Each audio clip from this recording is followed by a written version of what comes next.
السلام علیکم ناظرین، لرن آن لائن ود فیضان خان میں آپ سبھی کا استقبال ہے۔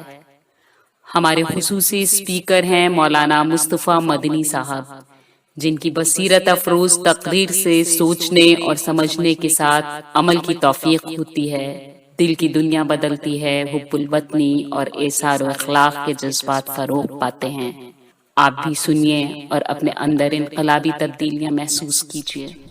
ناظرین کرام، السلام علیکم ورحمۃ اللہ وبرکاتہ۔ رمضان کا مہینہ آتے ہی دو چیزوں کا تذکرہ فوری آتا ہے، ذہن میں فوراً آ جاتا ہے، افطار اور سحری۔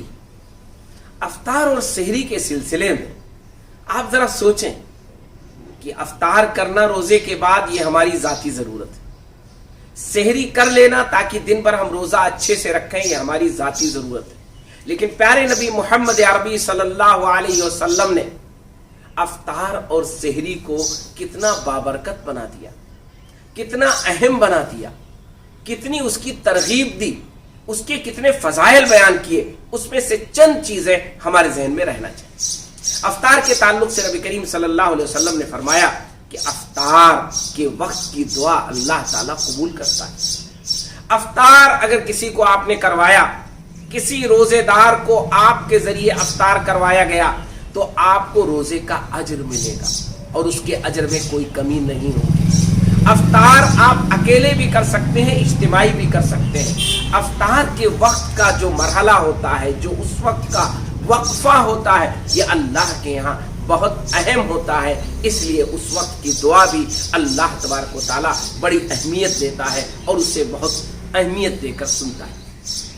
سحری، نبی کریم صلی اللہ علیہ وسلم نے فرمایا کہ سحری اس میں برکت ہے، سحری ضرور کیا کرو۔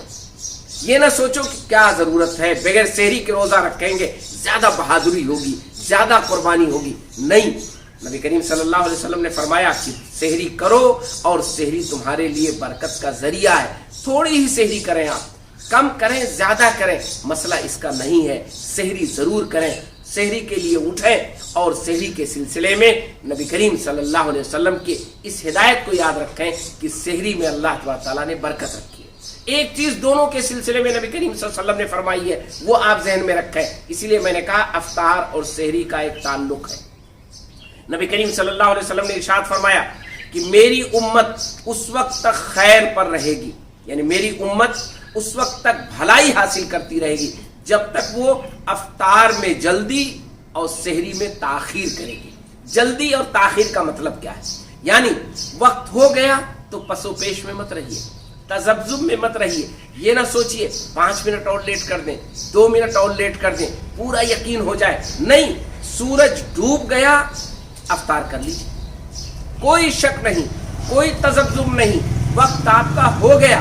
اللہ کو آپ کے تاخیر کرانے سے کوئی حوصلہ نہیں ہے کہ اللہ تعالیٰ چاہتا ہے کہ آپ اور تاخیر کریں اور لیٹ کریں، ورنہ 24 گھنٹے کے روزے کر دیں۔